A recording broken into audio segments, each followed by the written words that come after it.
Hello everyone, welcome DP coaching classes. कैसे हो आप सब? उम्मीद है बेटा सब लोग बहुत अच्छे हो गए, पढ़ाई वगैरह बहुत अच्छे से कर रहे होगे। तो प्यारे बच्चों, इसी उम्मीद के साथ कि सब कुछ बहुत ही अच्छा, बहुत ही बेहतरीन चल रहा है। हम लोग स्टार्ट कर रहे हैं बेटा अपनी आज की क्लास। बेटा लास्ट क्लास में हमने सीखा था बेटा कि डीएनए रेप्लिकेशन क्या होता है, ठीक है। वहाँ पर हमने ये देखा था कि डीएनए का रेप्लिकेशन सेमी कंजर्वेटिव होता है। आज की क्लास में हम लोग ये सीखने वाले हैं कि वो कौन सा एक्सपेरिमेंट था जिसने ये प्रूव किया कि डीएनए का रेप्लिकेशन सेमी कंजर्वेटिव होता है, ठीक है। तो आज की क्लास में हम लोग सीखने वाले हैं बेटा हमारा एक टॉपिक जिसका नाम है एक्सपेरिमेंटल प्रूफ। एनसीईआरटी में जो आपके टॉपिक लिखा है ना वो है एक्सपेरिमेंटल प्रूफ। और उस टॉपिक के अंडर हम क्या पढ़ने वाले हैं, उस टॉपिक के अंडर हम एक ऐसा एक्सपेरिमेंट पढ़ेंगे ना जो ये प्रूव करेगा कि डीएनए का रेप्लिकेशन कैसा होता है बेटा। डीएनए का रेप्लिकेशन सेमी कंजर्वेटिव होता है, ठीक है। तो आप भी हेडिंग लगाएंगे बेटा एक टॉपिक जिसका नाम है एक्सपेरिमेंटल प्रूफ। आप हेडिंग लगाइए बेटा एक्सपेरिमेंटल प्रूफ,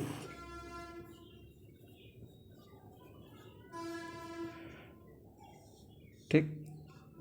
एक्सपेरिमेंटल प्रूफ में हम कौन सा टॉपिक पढ़ेंगे बेटा? हम इसमें पढ़ेंगे एक एक्सपेरिमेंट के बारे में। किसके बारे में पढ़ेंगे बेटा? एक एक्सपेरिमेंट के बारे में। कैसा एक्सपेरिमेंट है ये एक ऐसा एक्सपेरिमेंट है जो ये प्रूव करेगा कि डीएनए का रेप्लिकेशन कैसा होता है बेटा, सेमी कंजर्वेटिव होता है। तो क्या लिखोगे बेटा? ये एक्सपेरिमेंट कैसा होगा? ये एक्सपेरिमेंट ऐसा होगा to prove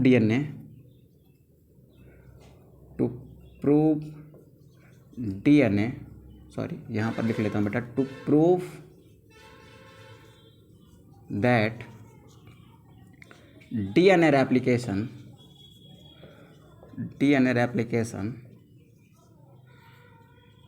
is semi conservative.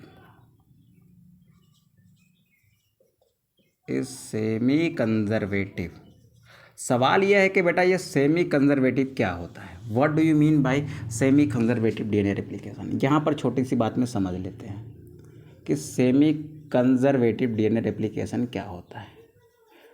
What is semi conservative DNA replication? Last class में भी हमने सीखा था, यहाँ भी थोड़ा सीखने का प्रयास करते हैं कि डीएनए का सेमी कंजर्वेटिव रेप्लिकेशन क्या होता है, ठीक है। सपोज करिए बेटा हमारे पास एक डीएनए है। क्या है बेटा? एक डीएनए है।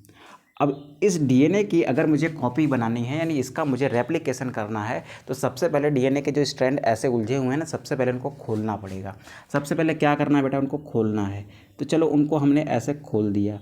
इसमें मुझे क्या दिखाई देंगे बेटा? इसमें मुझे न्यूक्लियोटाइड बेस पेयर दिखाई देंगे, ठीक है। यहाँ पर क्या दिखाई देंगे बेटा? Base pair. यहाँ पर अगर ए है तो यहाँ पर टी होगा, यहाँ पर सी है, यहाँ पर जी होगा, यहाँ पर जी है, यहाँ पर सी, यहाँ पर सी, यहाँ पर जी, यहाँ पर टी, यहाँ पर ए। ऐसा कुछ मान लो हमारे पास डीएनए था। अब अगर इसका रेप्लिकेशन करना है, अगर इसका क्या करना है बेटा? अगर इसका रेप्लिकेशन करना है तो मुझे इन दोनों स्ट्रैंड को एक दूसरे से अलग करना पड़ेगा। इन दोनों स्ट्रैंड को एक दूसरे से क्या किया बेटा? हमने अलग कर दिया, ठीक है। अब अलग करने के बाद इस स्ट्रैंड पर क्या निकलेगा? ए निकलेगा, सी निकलेगा, जी निकलेगा, सी निकलेगा एंड टी निकलेगा। इस स्ट्रैंड पर क्या निकलेगा बेटा? अंदर की ओर टी निकलेगा, जी निकलेगा, सी निकलेगा, फिर जी निकलेगा, फिर ए निकलेगा, ठीक है। अब ये डीएनए के दो स्ट्रैंड हैं। एक अगर 5 प्राइम टू 3 प्राइम है तो सेकेंड वाला 3 प्राइम टू 5 प्राइम होगा। अब इस पर क्या हुआ बेटा? इस पर कॉम्प्लीमेंट्री बेस पेयरिंग के थ्रू एक नई डीएनए की चेन बनेगी। यहाँ पर अपने आप टी आ जाएगा, यहाँ पर जी आ जाएगा, यहाँ पर सी आ जाएगा, यहाँ पर जी आ जाएगा, यहाँ पर ए आ जाएगा। ऐसे करके क्या होगा बेटा? ऐसे करके एक स्ट्रक्चर बनेगा। फिर यहाँ पर क्या होगा बेटा? यहाँ पर एक स्ट्रैंड बनेगा। इसको देखकर, टेम्पलेट को देखकर, देखो ये जो ब्लैक वाले हैं ना, ये एक टेम्पलेट का काम करेंगे, ठीक है। तो डीएनए रेप्लिकेशन में जो दो पुराने स्ट्रैंड थे ना, वो दोनों टेम्पलेट का काम करते हैं, सांचे का काम करते हैं। उसको देखकर ही नया स्ट्रैंड बनता है, ठीक है। तो यहाँ पर टी है बेटा, तो यहाँ पर ए बनेगा, जी है तो यहाँ पर सी बनेगा, यहाँ पर सी है तो यहाँ पर जी, यहाँ पर जी, यहाँ पर सी, यहाँ पर ए तो यहाँ पर टी। अब यहाँ पर क्या हुआ बेटा? यहाँ पर एक नया डीएनए तैयार हो गया। अब इस डीएनए को इससे मैच कराओ, बिल्कुल इसके जैसा है, हाँ बिल्कुल इसके जैसा है। इस डीएनए को इससे मैच कराओ, क्या बिल्कुल इसके जैसा है? बिल्कुल इसके जैसा है। अब ये क्या है बेटा? दो नए बने डीएनए। ये क्या है बेटा? New DNA. इस न्यू डीएनए में एक स्ट्रैंड तो नया है, वन स्ट्रैंड इज न्यू। एक स्ट्रैंड, ये रेड वाला तो नया है, but one strand is parental. एक स्ट्रैंड यानी ये ब्लैक वाला क्या है, पेरेंटल है यानी पुराना है। ठीक है, तो ऐसा रिप्लिकेशन जिसमें नए बने डीएनए का एक स्ट्रैंड नया हो, दूसरा क्या हो बेटा, पेरेंटल हो या पुराना हो, उसको हम क्या कहते हैं, सेमी कंजर्वेटिव डीएनए रिप्लिकेशन करते हैं। अब ये जो डीएनए है, इस डीएनए में सेमी कंजर्वेटिव रिप्लिकेशन ही होता है। इस बात को प्रूव करने के लिए एक साइंटिस्ट थे बेटा मेसेल्सन और दूसरे थे स्टाहल। उन लोगों ने मिलकर क्या किया बेटा, उन लोगों ने मिलकर एक एक्सपेरिमेंट किया जिसने ये प्रूव कर दिया कि डीएनए का रेप्लिकेशन कैसा होता है, डीएनए का रेप्लिकेशन सेमी कंजर्वेटिव होता है। ठीक है, तो हम लोग चलते हैं बेटा कहाँ पर, हम लोग चलते हैं उस एक्सपेरिमेंट की ओर। ठीक है, तो आप लोग छोटी सी हेडिंग डालेंगे बेटा, मेसेल्सन एंड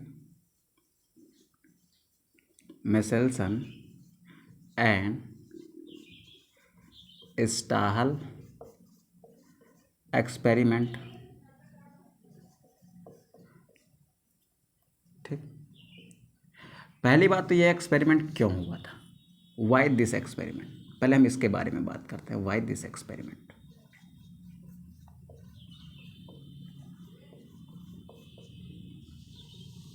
ठीक, ये एक्सपेरिमेंट क्या हुआ था बेटा, सबसे पहली बात, ये एक्सपेरिमेंट इस बात को प्रूव करने के लिए हुआ था कि डीएनए का रेप्लिकेशन सेमी कंजर्वेटिव होता है। Why this experiment, this experiment is done, this experiment was done to prove that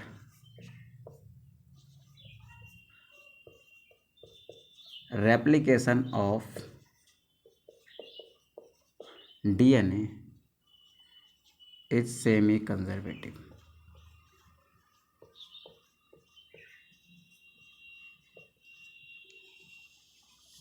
ठीक है, ठीक है, तो इन्होंने एक्सपेरिमेंट किया होगा बेटा, तो एक्सपेरिमेंट किसी के ऊपर परफॉर्म किया होगा। इन्होंने जो एक्सपेरिमेंट किया, इन दोनों में मेसेल्सन एंड स्टाहल ने जो एक्सपेरिमेंट किया वो किसी चीज़ के ऊपर किया होगा बेटा, तो किसके ऊपर किया था, वो किया था ई कोलाई बैक्टीरिया के ऊपर। तो क्या लिखेंगे बेटा, पहली line, they performed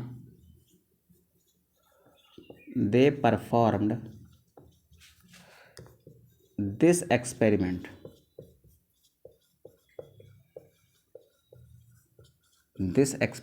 on a bacteria named E. coli।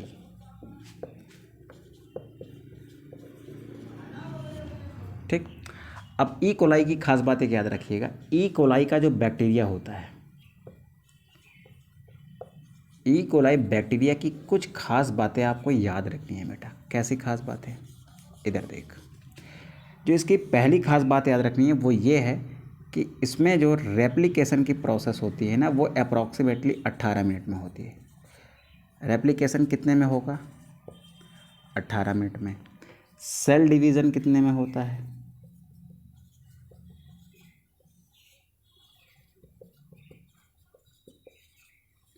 Cell division होता है अप्रॉक्सीमेट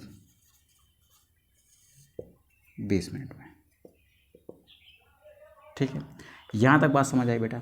यहाँ तक अगर बात समझ आई हो तो बहुत अच्छी बात है, फिर हम लोग आगे बढ़ सकते हैं। ठीक है, फिर अभी इसकी स्पीड भी देखेंगे कि बेस पेयर के अकॉर्डिंग इसकी स्पीड क्या होती है होने की। फिलहाल अभी के लिए आप इतना समझो। फिर इन्होंने क्या किया होगा बेटा, इन्होंने क्या किया, इन्होंने यूज़ किया heavy nitrogen. They use heavy nitrogen. Heavy nitrogen क्या होगा बेटा, जिसका मॉलिकुलर वेट क्या होगा बेटा, इसके नाइट्रोजन के एटम में जिसका वेट कितना होगा 15। N15 is known as heavy nitrogen. ठीक है, they use heavy nitrogen instead of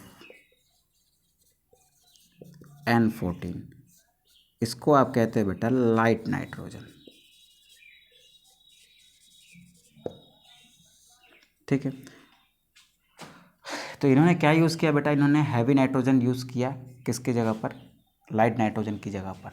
अब नाइट्रोजन किसका मेंबर होता है, पहले मेरा सवाल आपसे है, आप बताओ जल्दी से फटाक से कमेंट बॉक्स में कि इस डीएनए में नाइट्रोजन कहाँ मिलेगा। सर नाइट्रोजन मिलेगा नाइट्रोजनस बेस में। अगर वो प्यूरिन है तब कहाँ कहाँ पर मिलेगा, अगर वो पिरिमिडीन है तब कौन कौन सी पोजीशन पर नाइट्रोजन मिलेगा, इस बात को आप कमेंट बॉक्स में लिखेंगे। ठीक है, ये मैं आप पे छोड़ता हूँ। ठीक, अब हम इतना तो समझ गए हैं कि ये नाइट्रोजन एक्चुअली में कहाँ होता है डीएनए में, वो होता है सर नाइट्रोजनस बेस में। ठीक है, नॉर्मल जो नाइट्रोजनस बेस होता है उसमें जो नाइट्रोजन होता है ना वो कौन सा वाला होता है, N14 होता है, लेकिन उसको हम लोग रिप्लेस कराएंगे अभी ये लोग किससे, N15 से।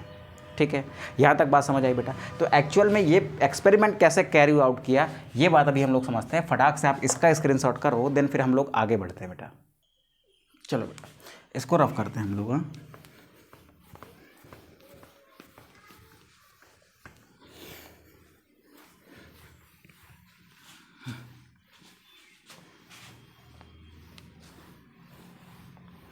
अच्छा, इसके बैक्टीरिया में एक खास बात अगर ये लिखनी है तो एक चीज़ इसमें और लिख लीजिएगा कि लगभग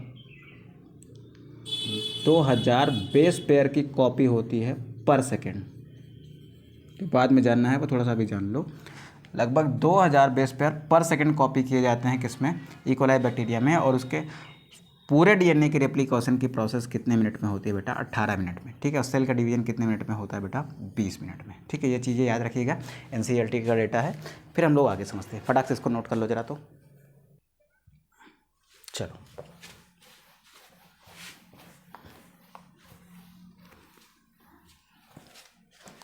अब यहाँ पर अब एक्चुअल में क्या एक्सपेरिमेंट था वो समझते हैं। लिखते हैं बेटा हम लोग Meselson and Stahl experiment, Meselson and Stahl experiment. देखिए एक्सपेरिमेंट में क्या लिया गया था बेटा, इन्होंने लिया था ई कोलाई बैक्टीरिया। क्या लिया है इन लोगों ने, ई कोलाई बैक्टीरिया लिया। देखो सबसे पहले क्या किया गया बेटा, एक पैट्री प्लेट लिया गया। एक क्या लिया गया, एक अच्छी सी बेटा पैट्री प्लेट लिया गया। थोड़ा सा और अच्छे से बनाते हैं इसको। ये क्या है, ये एक पैट्री प्लेट है। क्या है बेटा, एक पैट्री प्लेट है। इस पैट्री प्लेट के अंदर हमने लिया बेटा अमोनियम क्लोराइड। क्या लिया बेटा, हमने लिया अमोनियम क्लोराइड। इसमें क्या भरा हुआ है, इसमें भरा हुआ है अमोनियम क्लोराइड। इसमें भरा हुआ है अमोनियम क्लोराइड यानी NH4Cl। और इस अमोनियम क्लोराइड का जो नाइट्रोजन है बेटा, वो नाइट्रोजन कौन सा है, वो है आपका हैवी नाइट्रोजन।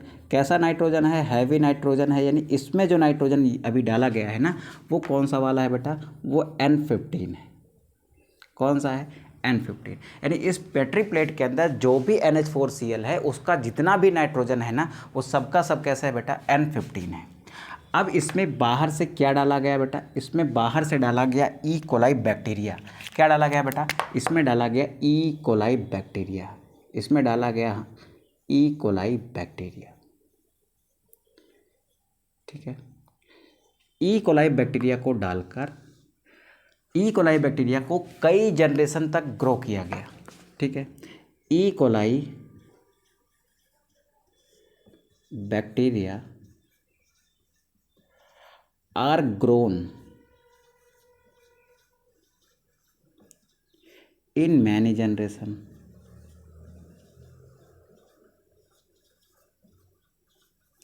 कई जनरेशन तक इनको ग्रो किया गया, मतलब 10, 20, 50, 100, 150, 200 ऐसे बहुत सारी पीढ़ी तक इनको ग्रो किया गया। तो एक टाइम ऐसा आया कि जब डीएनए से डीएनए की कॉपी होती है ना तो वो बेटा नाइट्रोजन का तो इस्तेमाल करेगा ही। क्यों, क्योंकि उसमें डीएनए में क्या होते हैं, नाइट्रोजनस बेस होते हैं। तो अब नाइट्रोजनस बेस की जो नाइट्रोजन थी ना वो नॉर्मल नाइट्रोजन ना होके कई पीढ़ियों तक ई कोलाई बैक्टीरिया को ग्रो करने के कारण अब वो क्या हो गई, उसमें N15 हो गई। यानी ई कोलाई बैक्टीरिया में जो नॉर्मल N14 थी वो कई जनरेशन के बाद किसके द्वारा रिप्लेस हो गई बेटा, N15 के द्वारा रिप्लेस हो गई। क्योंकि देखो जब N14 वाला इसमें आया होगा तो N14 वाले ने अपनी कॉपी बनाई होगी तो उसको न्यूक्लियोटाइड की जरूरत पड़ी होगी। न्यूक्लियोटाइड को नाइट्रोजनस बेस चाहिए होगा, नाइट्रोजनस के लिए नाइट्रोजन चाहिए होगी, तो वो नाइट्रोजन उसने इसी माध्यम से तो ली होगी ना। अब इस माध्यम में कौन सी नाइट्रोजन है, इस माध्यम में तो N15 है। अब N15 होने के कारण न्यूक्लियोटाइड में क्या गया, न्यूक्लियोटाइड में तो N15 गया, तो अब डीएनए में क्या दिखेगा, N15 ही दिखेगा ना। तो ध्यान से समझेंगे बेटा, कई जनरेशन के बाद जो ई कोलाई बैक्टीरिया बना उसमें सभी में क्या था बेटा, हैवी नाइट्रोजन था। so after many generation, so after many generation,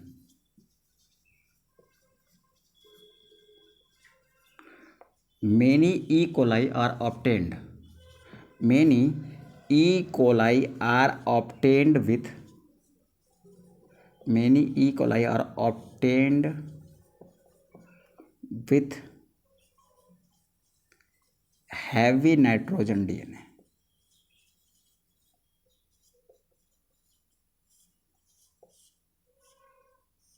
ठीक है, इनको क्या कहा गया बेटा, हैवी नाइट्रोजन डीएनए कहा गया। अब देखो कैसी सेल मिली होंगी। सपोज करो ये क्या है बेटा, एक बैक्टीरिया की सेल है, ये क्या है, एक दूसरे बैक्टीरिया की सेल है, ये क्या है बेटा, एक तीसरे बैक्टीरिया की सेल है, और ये क्या है, एक चौथे बैक्टीरिया की सेल है। अब इसमें जो नॉर्मल डीएनए था, यहाँ पर जो ई कोलाई बैक्टीरिया आया था, यहाँ से जो ई कोलाई बैक्टीरिया आया था ना, उसके अंदर जो डीएनए था, उसके अंदर जो डीएनए था वो कैसा था बेटा, वो N14 वाला था, यानी वो ग्रीन कलर का था। चलो ऐसे मान लिया ये N14 वाला ग्रीन कलर का था। लेकिन काफ़ी टाइम तक इस पेट्री प्लेट के अंदर NH4Cl मीडियम में, जिसमें हैवी नाइट्रोजन है, उसमें ग्रो करने के कारण ये कैसा हो गया बेटा, ये हैवी नाइट्रोजन वाला हो गया। यानी अब इसका डीएनए N14 वाला ना होकर अब कैसा हो गया, N15 वाला हो गया। यानी अब वो उससे क्या हो गया है, चेंज हो गया है। क्या हो गया है बेटा, चेंज हो गया है। ठीक है, इसको हम क्या कहेंगे बेटा, इसको हमने नाम दे दिया हैवी डीएनए। ठीक है, कैसा डीएनए है बेटा, ये हैवी डीएनए। तो यहाँ पर जो ई कोलाई बैक्टीरिया, ये क्या है बेटा, ये ऐसे E coli bacteria, they R E coli bacteria with heavy nitrogen. ठीक, ये रेड वाले स्ट्रैंड याद रखिएगा, रेड वाले स्ट्रैंड को मैं इस्तेमाल करूँगा हैवी नाइट्रोजन के रूप में, और ग्रीन वाले को इस्तेमाल करूँगा लाइट नाइट्रोजन वाले डीएनए के रूप में। ठीक है, तो चलिए आगे देखते हैं बेटा। यहाँ तक आपको बात समझ आई हो तो हम लोग थोड़ा सा आगे बढ़ते हैं। फिर सवाल ये उठता है कि मान लो एक ऐसा बैक्टीरिया हो जिसके अंदर एक डीएनए हो जिसके दोनों स्ट्रैंड कैसे हों, हैवी नाइट्रोजन वाले हों, और एक ऐसा बैक्टीरिया हो जिसके अंदर जो डीएनए हो उसमें का एक स्ट्रैंड हैवी वाला हो और एक स्ट्रैंड लाइट वाला हो। या फिर हमारे पास एक ऐसा बैक्टीरिया हो जिसके दोनों स्ट्रैंड लाइट वाले हों, और ये तीनों बैक्टीरिया अगर एक मीडियम में हैं तो इनके डीएनए को अलग अलग कैसे अलग करेंगे, हमें कैसे पता चलेगा कि ये दोनों स्ट्रैंड हैवी वाला डीएनए है, ये वो डीएनए है जिसमें एक स्ट्रैंड है, या फिर कैसे पता चलेगा कि मेरे पास जो डीएनए है उसमें दोनों में जो है वो N14 है, यानी लाइट नाइट्रोजन है। ठीक है, मेरी बात समझ पा रहे हो। देखो मैं क्या कह रहा हूँ, मेरे पास क्या है बेटा, 3 बैक्टीरिया, पहले समझाता हूँ मैं आपको। चलो, ई कोलाई बैक्टीरिया बना रहे हैं तो ऐसे बनाते हैं। मेरे पास क्या है बेटा, ये 3 बैक्टीरिया।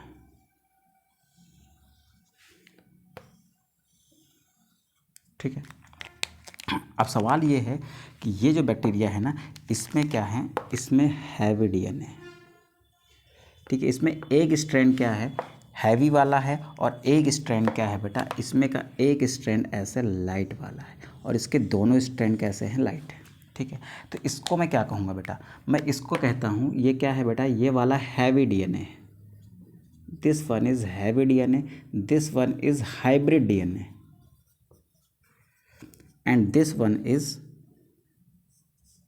Hybrid DNA. वो है ना जिसमें एक स्ट्रैंड क्या है, एक स्ट्रैंड नया है, और एक स्ट्रैंड क्या है, सॉरी, एक स्ट्रैंड वो है जिसमें N14 है, और एक स्ट्रैंड वो है जो N15 वाला है, यानी N15 वाला नया स्ट्रैंड है, N14 वाला क्या है, पुराना स्ट्रैंड है। ठीक है, चलो अब अगर आपके पास ये तीनों तरीके के डीएनए हैं बैक्टीरियल सेल्स के अंदर, आपके पास बहुत सारी बैक्टीरियल सेल्स हैं एक मीडियम में, आपको ये 3 तरीके के डीएनए हैं, तो आप इन तीनों डीएनए को कैसे अलग करोगे। ठीक है, तो दीज 3 डीएनए, इसको हम लाइट डीएनए भी कह सकते हैं, ग्रीन वाले को, जिसमें N14 है, इसमें क्या है, दोनों क्या है बेटा, इसके 2 स्ट्रैंड हैं, दोनों कैसे हैं, N14 है। पहले समझा देता हूँ अच्छे से, फिर लिखता हूँ मैं। इसमें एक N14 है और एक क्या है बेटा, N15 है, और इसके क्या है, दोनों N15 और N15 है। ठीक है, देखो इसमें दोनों हैवी वाले हैं, इसमें एक हैवी और एक लाइट है, इसमें दोनों लाइट हैं, तो ये heavy DNA, hybrid DNA and light DNA. ठीक है, now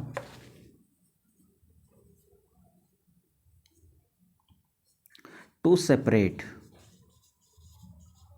these DNA from bacterial cell.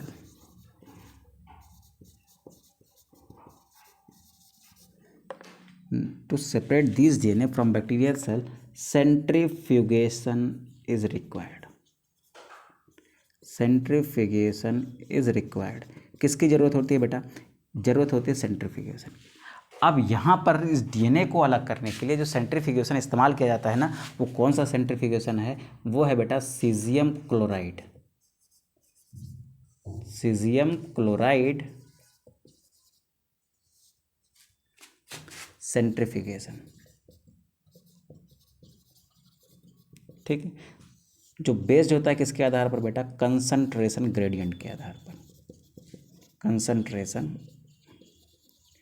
Gradient के आधार पर. सपोज करिए कंसंट्रेशन ग्रेडियंट के आधार पर कैसे बेस्ड होता है उसको समझिए. जहाँ पर एक परख नली है, इसमें क्या भरा हुआ है बेटा? इसमें आपका सीजियम क्लोराइड भरा हुआ है. इसमें क्या भरा हुआ है? इसमें भरा हुआ है सीजियम क्लोराइड. चलो CaCl लिख देता हूँ. ठीक, क्या भरा हुआ है बेटा? Caesium chloride. जो चीज़ भारी होगी ना वो नीचे की तरफ होगी, जो चीज़ हल्की होगी वो कहाँ होगी? ऊपर की तरफ. तो इसमें क्या भरा है? सीजियम क्लोराइड भरा हुआ है, लेकिन नीचे उसका कंसंट्रेशन ज़्यादा है और ऊपर क्या है बेटा? कंसंट्रेशन कम है. तो यानी ऊपर से नीचे जाने पर कंसंट्रेशन क्या हो रहा है बेटा? बढ़ रहा है. ऊपर से नीचे जाने पर कंसंट्रेशन क्या हो रहा है बेटा? बढ़ रहा है. कंसंट्रेशन क्या हो रहा है? बढ़ रहा है. यानी नीचे ज़्यादा कंसंट्रेटेड है, ऊपर कम कंसंट्रेटेड है. तो जो चीज़ भारी होगी वो नीचे होगी और जो चीज़ कम होगी बेटा, जो लाइट होगी वो कहाँ होगी? ऊपर होगी. अब अगर इन तीनों डीएनए को इसमें डाला जाएगा तो सबसे भारी इन तीनों में कौन है बेटा? सबसे भारी कौन होगा बेटा? 15 दूनी 30. ये 30 वेट का है. तो ये कहाँ पर होगा बेटा? ये मिलेगा आपको सबसे नीचे. तो जो सबसे भारी है वो सेंट्रीफ्यूगेशन के बाद कहाँ मिलेगा? सबसे नीचे मिलेगा. फिर बात करेंगे बेटा N14 N15 वाले स्ट्रैंड की. ये क्या है? इससे तो हल्का है, लेकिन इस वाले से क्या है? भारी है. किसके कारण? एक N15 के कारण. तो ये कहाँ मिलेगा? हो सकता है ये ऐसे कहीं बीच में मिल जाए. ये कहाँ मिल जाए? ऐसे बीच में मिल जाए, क्योंकि इसका वेट इससे कम है. तो ये मिलेगा नीचे की ओर ज़्यादा कंसंट्रेशन में, ये मिलेगा थोड़ा कम कंसंट्रेशन में ऊपर की ओर. उसके बाद आते हैं बेटा लाइट वाले में. हो सकता है लाइट वाला आपको यहाँ मिल जाए. ठीक, क्यों? क्योंकि इसका वेट कम है. तो इस कहाँ पर मिलेगा बेटा? ये कम कंसंट्रेशन मिलेगा. इसको जब हम डालेंगे ना तो हैवी वाला वहाँ जाके रुकेगा जब अपने बराबरी के कंसंट्रेशन में आ जाएगा. ये वाला हाइब्रिड वाला वहाँ जाके रुकेगा जहाँ वो अपने बराबरी के कंसंट्रेशन में आ जाएगा. फिर ये वाला वहाँ जाके रुकेगा ना जहाँ पर वो अब सीजियम क्लोराइड के बराबरी के कंसंट्रेशन में अपने आप को ले जा पाएगा. तो ये ऐसे रुक जाएंगे. अब इन तीनों को हम एक मीडियम से ऐसे अलग कर सकते हैं. ठीक है. यानी मेरे पास अगर अलग अलग टाइप के इन अलग अलग टाइप के बैक्टीरियल सेल हैं जिनमें अलग अलग टाइप के क्या हैं? डीएनए हैं. तो उन डीएनए को हम क्या कर सकते हैं बेटा? हम एनालाइज कर सकते हैं. यानी उनको हम सेपरेट या डिफ्रेंशिएट कर सकते हैं. किसके आधार पर बेटा? CaCl यानी सीजियम क्लोराइड के कंसंट्रेशन सेंट्रीफ्यूगेशन के आधार पर. ठीक है. यहाँ तक बात समझ आई बेटा? यहाँ तक बात समझ आई हो तो फटाक से इसका स्क्रीनशॉट करिए. देन हम लोग समझते हैं कि इन्होंने एक्चुअल में कैसे पता किया कि जो डीएनए का रेप्लिकेशन होता है वो एक्चुअल में सेमी कंजर्वेटिव ही होता है. ठीक है. फटाक से स्क्रीनशॉट करेंगे बेटा, फिर आगे बढ़ते हैं. चल बेटा आगे बढ़ते हैं. अब हम इसी का इस्तेमाल करके हम लोग आगे बढ़ते हैं और फिर देखते हैं कि एक्चुअल में एक्सपेरिमेंट कैसे परफॉर्म किया गया इस थ्योरी के आधार पर जो भी हमने सीखी है. ठीक, अगर मेरे पास एक मीडियम में अलग अलग टाइप के बैक्टीरिया हैं, अलग अलग डीएनए वाले, तो उनको हम जब सीजियम क्लोराइड के सेंट्रीफ्यूगेशन के प्रोसेस में डालेंगे तो वहाँ पर हमको वो अलग अलग दिखाई देंगे अपने अपने कंसंट्रेशन के आधार पर. जिसका कंसंट्रेशन ज़्यादा होगा वो उस सीजियम क्लोराइड के सोल्यूशन में नीचे नज़र आएगा. जिसका थोड़ा सा और कम होगा वो कहाँ नज़र आएगा? थोड़ा सा ऊपर. जिसका सबसे कम होगा वो कहाँ नज़र आएगा? एकदम ऊपर, अभी जैसे देखा था आपने. ठीक है. तो चलिए स्टार्ट करते हैं बेटा आगे की प्रोसेस. सबसे पहले क्या किया गया होगा? सबसे पहले एक पेट्री प्लेट लिया गया था. हमें पता था कि हमने क्या लिया था? एक पेट्री प्लेट लिया था. चलो हमने क्या लिया बेटा? एक पेट्री प्लेट लिया है. और इस पेट्री प्लेट के अंदर क्या भरा था बेटा? इस पेट्री प्लेट के अंदर हमने अमोनियम क्लोराइड भरा था जिसमें क्या था? हैवी नाइट्रोजन था. तो यहाँ पर क्या लिखेंगे बेटा? यहाँ पर लिखेंगे हमारे पास क्या है? NH4Cl with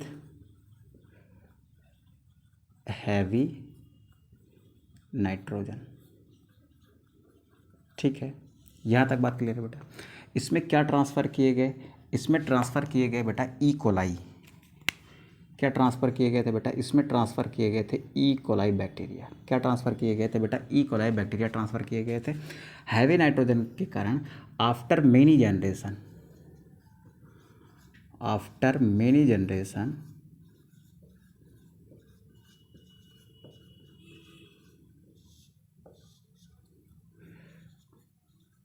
bacteria are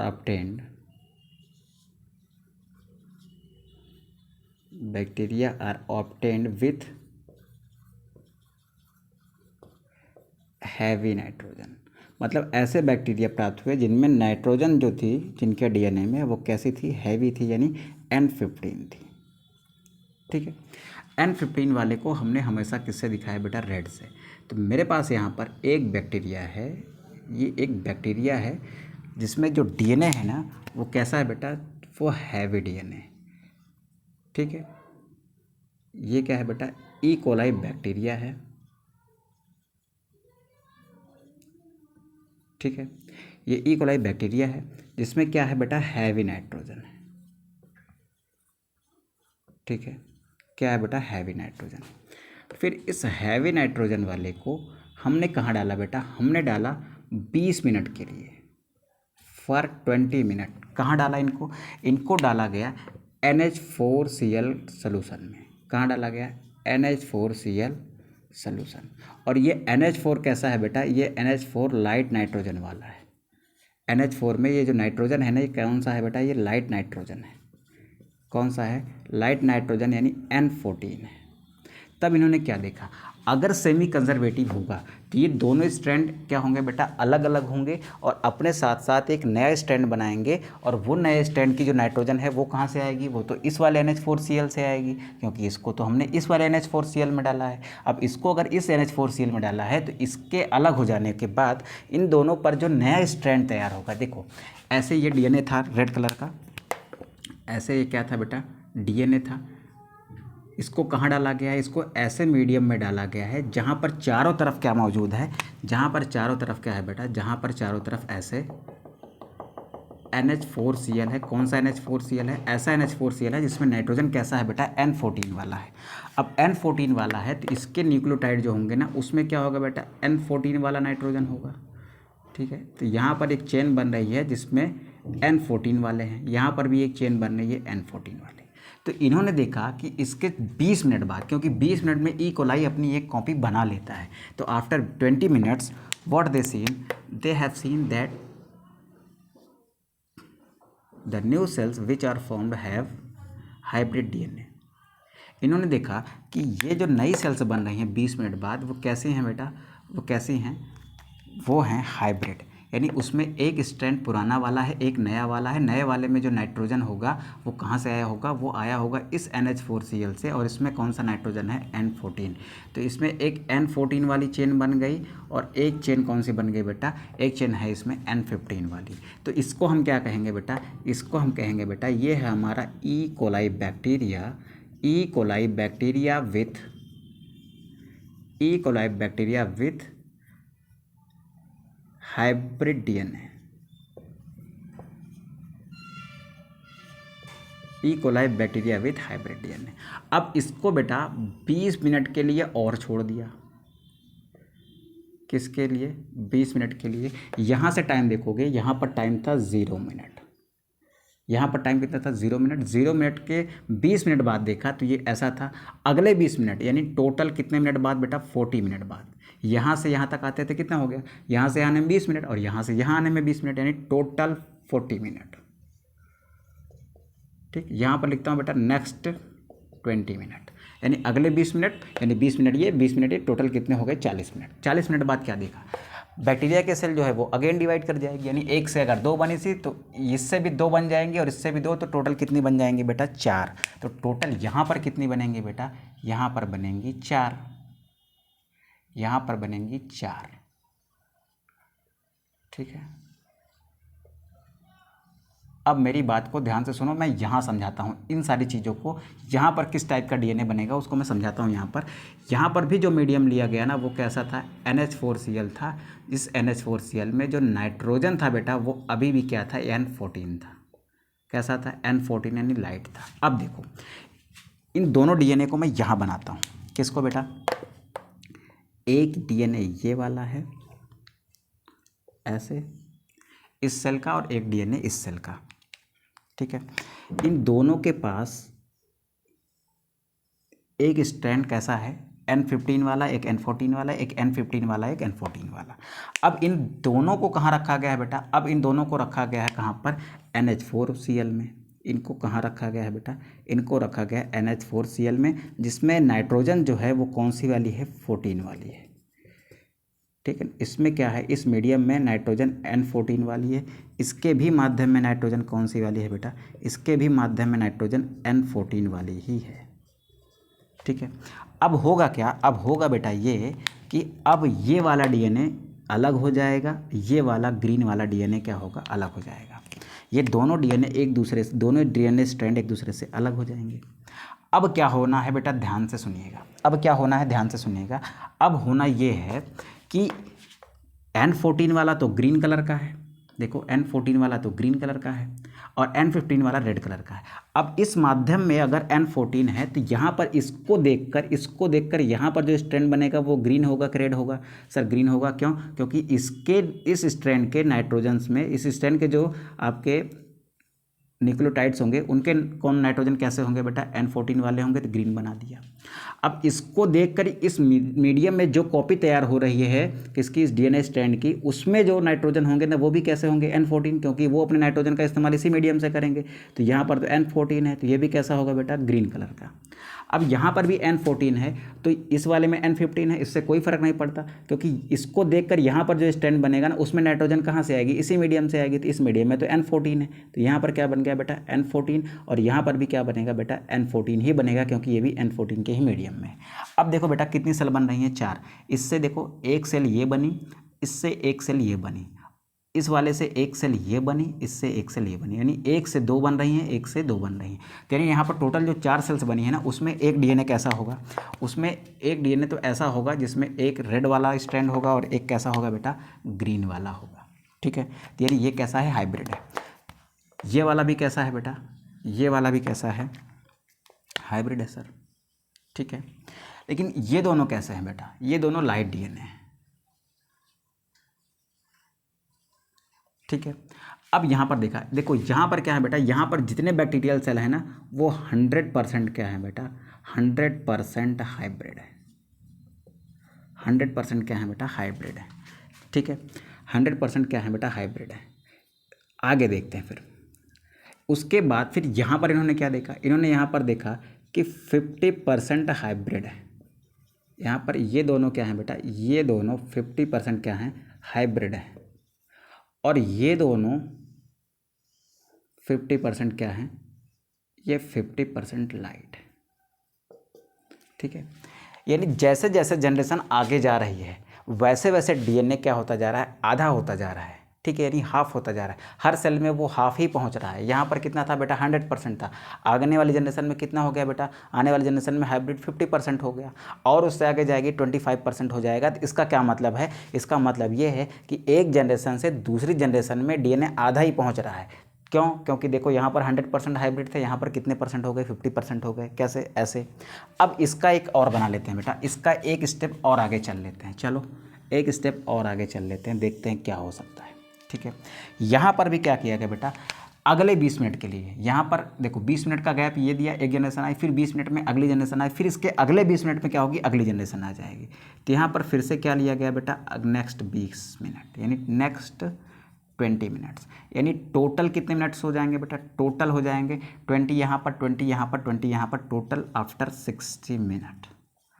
60 minute क्या होगा बेटा? देखो क्या होगा। यहाँ पर कितने डीएनए हैं बेटा?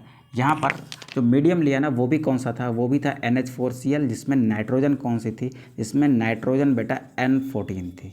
कैसी थी बेटा? N14 थी, ठीक है। अब N14 होगी तो जो नए स्ट्रैंड्स बनेंगे ना उनमें क्या जाएगी बेटा? उनमें भी N14 ही जाएगी। N14 कौन सी वाली है बेटा? N14 हमारी कौन सी वाली है? N14 हमारी ये आपकी ग्रीन वाली है। इसका फटाक से स्क्रीनशॉट कर लो बेटा। तो इसको रफ करके मैं इसको इंटरप्रेट करता हूँ, यहाँ पर इसकी कॉपीज़ बनाने की कोशिश करता हूँ। अगर 2 से 4 बन रहे हैं तो 4 से कितनी बनेंगी? 8 बनेंगी सर। तो यहाँ पर कितनी सेल बनाएंगे बेटा हम लोग? 8 बनाएंगे। एक ये एक ये,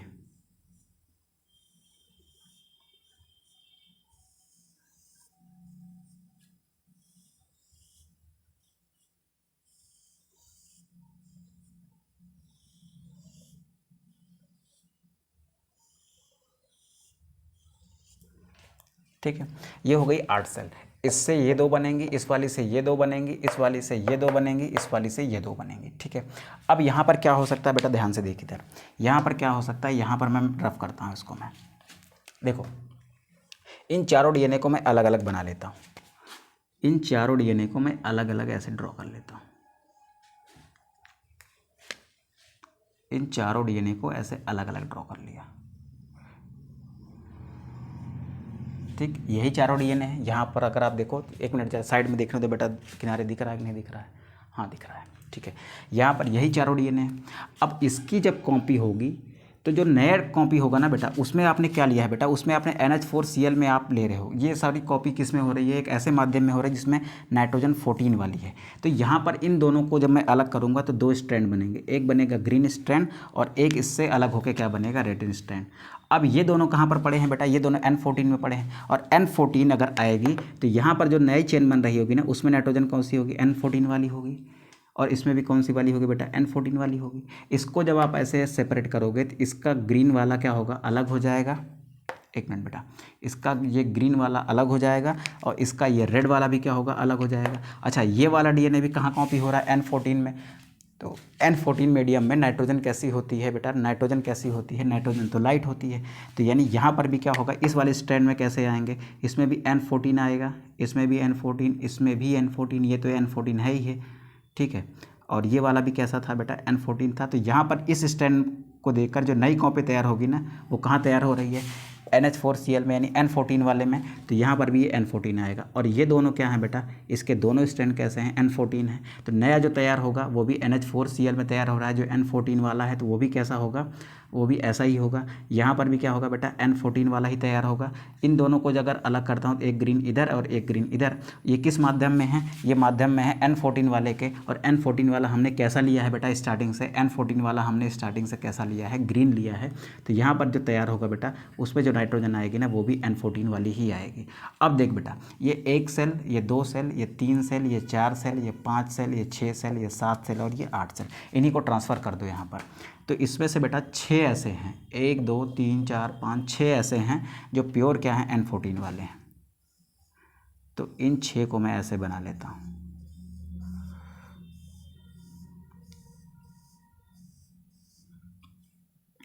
बाकी क्या है बेटा, बाकी हाइब्रिड कितने हैं, हाइब्रिड इसमें केवल और केवल 2 हैं। अगर परसेंटेज निकालेंगे बेटा तो 25% क्या है इसमें, हाइब्रिड है, ठीक है। फिर क्या है बेटा, इसमें 75% क्या है, 75% लाइट है, ठीक है। अब आप एक चीज़ नोटिस करते जा रहे हो कि हर जनरेशन के बाद जो पेरेंटल था ना, वो हाफ होता जा रहा है। पेरेंटल देखो यहाँ पर कितना था, पेरेंटल यहाँ पर 100% था, 100% था। और एक जनरेशन के बाद पेरेंटल कितना हो गया, 50%। फिर उसकी अगली जनरेशन जो आई ना, पेरेंटल कितना हो गया, 25%। तो इसका साफ सा मतलब है कि एक डीएनए जैसा था वो अगली जनरेशन में आधा आधा ही जा पा रहा है। यहाँ पर कैसा था, साथ में था, अगली जनरेशन में कैसा गया, आधा आधा गया, उसकी अगली जनरेशन में और आधा आधा हो गया, ठीक है। तो यानी एक डीएनए जब एक जनरेशन से दूसरी जनरेशन में जाता है ना, तो उसका पेरेंटल फॉर्म जो होता है वो अपने आप का क्या हो जाता है, आधा हो जाता है, ठीक है। एक जनरेशन से जब ये दूसरी जनरेशन में गया ना, तो इसका जो पेरेंट फॉर्म था वो क्या हुआ, आधा हुआ। फिर यहाँ पर देखो 100% क्या था, हाइब्रिड था। अगली जनरेशन में गया तो हाइब्रिड 100% था, तो अगली जनरेशन में भी क्या होना चाहिए था, 100% हाइब्रिड होना चाहिए था, लेकिन नहीं हुआ। अगली जनरेशन में जब गया ना, तो हाइब्रिड भी क्या हो गया, 2 पार्ट में डिवाइड हो गया। यानी जो जैसा रहता है वो अगली जनरेशन में जाने के बाद हाफ हाफ बराबर डिवाइड हो जाता है। इसको देखकर एक नया तैयार होता है, इसको देखकर एक नया तैयार होता है, तो 2 डीएनए बन जाते हैं। तो इस एक्सपेरिमेंट से ये प्रूफ हो गया बेटा कि डीएनए का रेप्लिकेशन कैसा होता है। डीएनए का रेप्लिकेशन हमेशा कैसा होता है बेटा, डीएनए का रेप्लिकेशन कैसा होता है, डीएनए का रेप्लिकेशन सेमी कंजर्वेटिव होता है, ठीक है। अच्छा, इन सारे डीएनएस को कैसे अलग करके पता कर रहे थे बेटा, इन डीएनएस को पता कर रहे थे कैसे, इस देखो इस वाले को यहाँ पर, इसको मैं स्क्रीनशॉट करें आप, तो मैं इसको रफ करता हूँ, इसको थोड़ा सा इंटरप्रेट कर देता हूँ मैं, ठीक है। इसको इंटरप्रेट कर देता हूँ। देखो यहाँ पर ऐसे किया इन्होंने, ठीक, इसको थोड़ा सा एक नंबर दे देता हूँ बेटा मैं। इसको नंबर दिया 1, इसको दिया 2 का, इसको दिया 3 का, इसको दिया बेटा 4 का। मैं यहाँ पर 4 परख नली बनाता हूँ। ये परख नली नंबर 1 है, ये है बेटा टेस्ट ट्यूब नंबर 2, ठीक, ये है बेटा टेस्ट ट्यूब नंबर 3, ये है टेस्ट ट्यूब नंबर 4। अब बात को समझिएगा बेटा, जब पहले वाले को डाला गया इन सब में क्या भरा हुआ है, इन सब में सीजियम क्लोराइड का सॉल्यूशन भरा हुआ है, ठीक है। किसके लिए बेटा, सेंट्रीफ्यूगेशन के लिए, ठीक है, जिसमें हम वेट के अकॉर्डिंग क्या करते हैं, मटेरियल्स को अलग करते हैं, ठीक है। अब आप बताओ कि इस वाले को, जब इस वाले बैक्टीरिया को डाला गया होगा इस वाले में, तो ये सबका सब कहाँ चला गया होगा बेटा, सबका सब नीचे चला गया होगा, ठीक, सबका सब कहाँ चला गया होगा, एकदम नीचे चला गया होगा। तो इसमें क्या है बेटा, ये 100% क्या है, ये हैवी है डीएनए। फिर आफ्टर 20 मिनट रखा आपने इसको कहाँ पर, NH4Cl में। कौन सा NH4Cl में, N14 वाले में, ठीक है, N14 वाले में लिख रखा। तो क्या हुआ बेटा, तो हुआ ये कि इसमें क्या निकला बेटा, आधा कैसा निकला, हाइब्रिड निकला। मतलब फिर क्या निकला, 100% हाइब्रिड निकला। 100% क्या निकला, हाइब्रिड निकला। यानी हाइब्रिड क्या होगा, इससे तो हल्का होगा ना, ये भारी था, इससे क्या होगा, हल्का होगा, क्योंकि इसमें एक स्ट्रैंड लाइट है और एक स्ट्रैंड क्या है, हैवी है। तो इस वाले से क्या होगा, ये हल्का होगा। तो यानी इसमें ये कहाँ मिला बेटा, इसमें ये मिला थोड़ा सा ऊपर। इसमें कहाँ मिला, ये थोड़ा सा ऊपर प्राप्त हुआ, ठीक है। फिर इसके बाद जब परख नली नंबर 3 में पहुँचे तब क्या हुआ, तब मुझे आधे जो है वो कहाँ मिले, इसी लेवल पर मिले। आधे कहाँ मिले, इस लेवल पर मिले। और आधे कहाँ मिले, जो लाइट वाले थे वो एकदम ऊपर मिले होंगे। लाइट वाले दोनों कहाँ मिले, एकदम ऊपर मिले, ठीक। ये भी क्या था बेटा, नेक्स्ट 20 मिनट बाद था। इसके नेक्स्ट 20 मिनट बाद यहाँ पर भी क्या था, NH4Cl था। कौन सा, N14 वाला। फिर आगे गए हम लोग, आगे गए बेटा, तो क्या मिला, आगे जाने पर यहाँ पर क्या मिले, यहाँ पर मिले हमको 75%। ये कितना मिला, 75%। यहाँ पर क्या मिला था बेटा, यहाँ पर 50% मिला था, यहाँ पर 50% हैवी वाला मिला था। ये क्या था बेटा, ये लाइट था। ये क्या था, ये वाला हाइब्रिड था। इसमें भी क्या इस्तेमाल किया, इसमें भी इस्तेमाल किया क्या, NH4Cl। इसमें भी NH4Cl इस्तेमाल किया, जिसमें क्या था बेटा, N14 था। 75% कहाँ मिला, ऊपर मिला। और फिर बेटा यहाँ पर एक हाइब्रिड मिला 25%, ठीक है। यहाँ पर जो हाइब्रिड मिला ना वो कैसा था, 25% था, ठीक है। इसी के अकॉर्डिंग, इन्हीं एक्सपेरिमेंट के अकॉर्डिंग ये लोग क्या करते जा रहे थे बेटा, ये लोग ये प्रूव करते जा रहे थे ना कि कोई भी डीएनए है जब वो एक जनरेशन से नेक्स्ट जनरेशन में पहुंचता है ना, तो वो अपनी क्वालिटी का क्या होता है, आधा हो जाता है, ठीक है। तो यहाँ पर देखो क्या हुआ, यहाँ पर क्या थे बेटा, 100% हाइब्रिड थे। यहाँ पर क्या थे बेटा, 100% हाइब्रिड थे। इसमें क्या हुआ, 50% लाइट आ गए, 50% हाइब्रिड आ गए, 50% हाइब्रिड आ और 50% लाइट।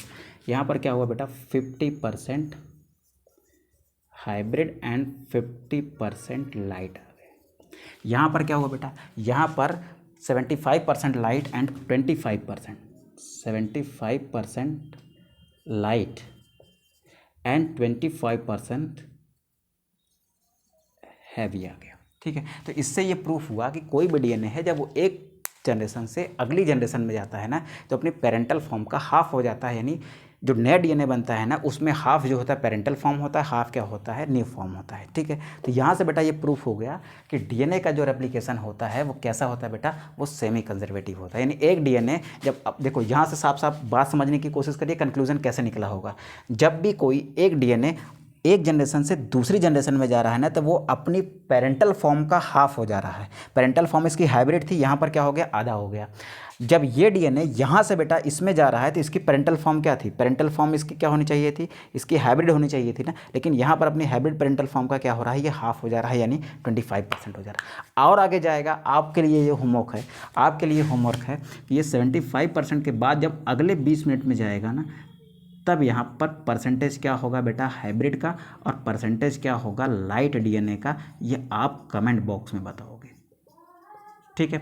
चले, यहाँ तक बेटा बात क्लियर हो जाती है, यहाँ तक बात क्लियर हो गई है। तो अब नेक्स्ट क्लास में हम लोग पढ़ने वाले हैं बहुत डिटेल तरीके से क्या बेटा, डीएनए रेप्लिकेशन, जहाँ पर हम ये देखेंगे कि डीएनए का रेप्लिकेशन प्रोकैरियोट्स में कैसा होता है, डीएनए का रेप्लिकेशन यूकैरियोट्स में कैसा होता है। तब तक के लिए बेटा अच्छे से पढ़ाई करिए, और सब कुछ अगर बेहतरीन रहा तो 2 या 3 दिन में प्रॉपर जो भी क्लास लगेगी, एक एक दिन में 3-3 क्लास, 4-4 क्लास करके इस चैप्टर को कंक्लूड कर दिया जाएगा। ठीक है, तो चलिए इसी उम्मीद के साथ कि सब कुछ बहुत ही अच्छा हो रहा है और बहुत ही अच्छा होगा। हम लोग मिलते हैं बेटा नेक्स्ट लेक्चर में, तब तक के लिए आप अपना ध्यान रखिए और अच्छे से पढ़ाई करिए। ठीक है।